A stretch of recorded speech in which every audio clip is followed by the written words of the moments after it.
Yo, yeah. Lil Brunson back at you with the back at you, and I am the best reporting on the Eagles. Before I get into the meat and potatoes of this video, I just want to, give my thoughts and prayers to the family of Chadwick Boseman, Black Panther, King T'Challa. You know what I'm saying? It's rare that a superhero movie can, make a group of people feel proud about themselves, and that's what Black Panther was to the hood, man. That's what Black Panther was to the culture. It put somebody on screen that looked like us and put them in a position of power. You know what I mean? It put them in a position of power. You know what I mean? And it looked good and it felt good. I remember people going to the movies with African attire on. I remember people Wakanda Forever. It was fire, man. It swept the nation. And Chadwick gave us that, man. He was diagnosed with cancer, I think, 4 years ago. And he battled it in secrecy and still gave us brilliant films like Marshall, Endgame. He was in that. You know what I mean? He still did his thing. You know what I'm saying? And that's something that we can always be proud about. That, one of our own touched on subjects in movies like 42. Did Jackie Robinson. Did Thurgood Marshall. He did good things. You know what I mean? And he left his mark.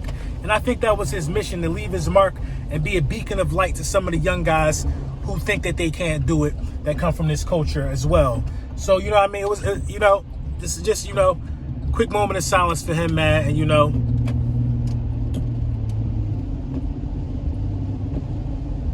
I mean? We've really lost one, man. I'm going to leave it at that. So, Jason Peters, man. Jason Peters is like, if I'm going to play left tackle, I need more bread. Now, that makes sense because a left tackle, a starting left tackle in the National Football League gets a little more money than what Jason Peters is slated to make, because Jason Peters is getting paid in the right guard position. A lot of people are like, well, why can't he do the same job for the same amount of money? It don't work like that. It just don't work like that.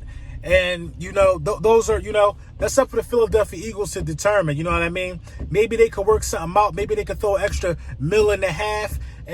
And this is, put some bonuses on it. Like, listen, if you have to play left tackle for us, there's some incentives for you. If you have to be a dual guy on the line, you got to do something, because he's going to end up playing left tackle. So we can't keep promising the fans like, hey, as for now, Jason Peters is a right guard. We can't keep doing that.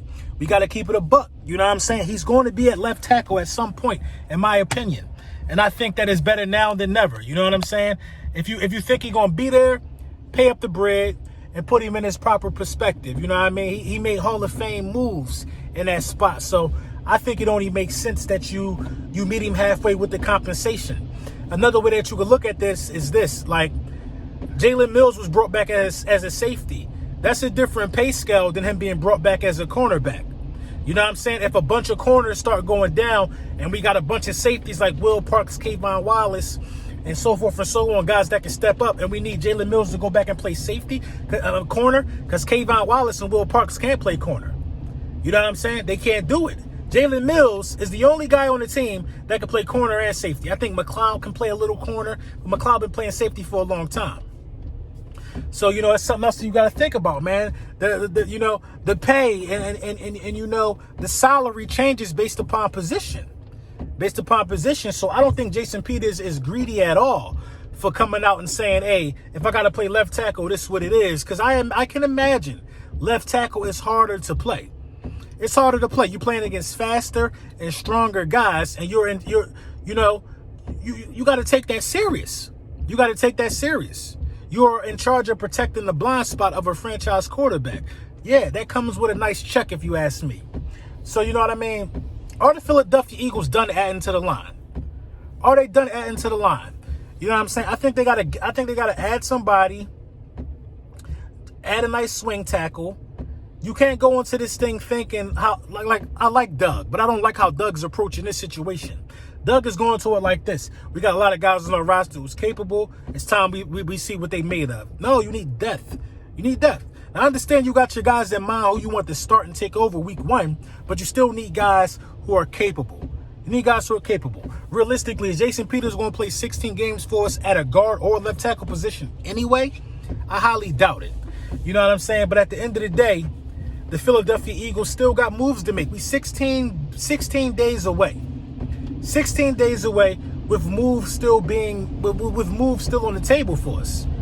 You know what I'm saying? I feel like we didn't accomplish anything since the draft. You know what I'm saying? I feel like we've been stagnant as far as moves being made. Now it's time for moves to get made.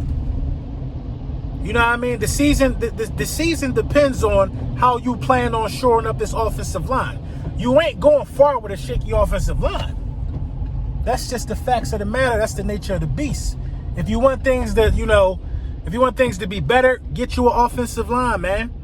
If you want things to look how they're supposed to look, get your offensive line. Now, I don't know if any plans of the Philadelphia Eagles planning to do like a real game time scrimmage, to further evaluate players, but that's something that needs to happen as well.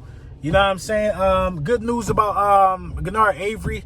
I think he's just banged up. I don't think he's going to require surgery from what I'm hearing. We all know what happened with Andre Dillard.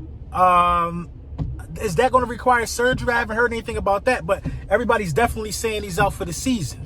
You know what I'm saying? But I remember, now, I don't know if it's the same situation, but a lot of people have been bringing this to my attention. Remember when Ray Lewis tore his bicep? He could have took the season off and got surgery. He strapped on that metal bionic arm brace, you know what I'm saying, and went out there and went to work. Won the Super Bowl.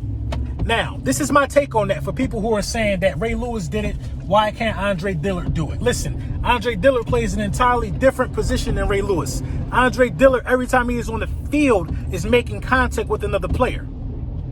Every time he's on the field.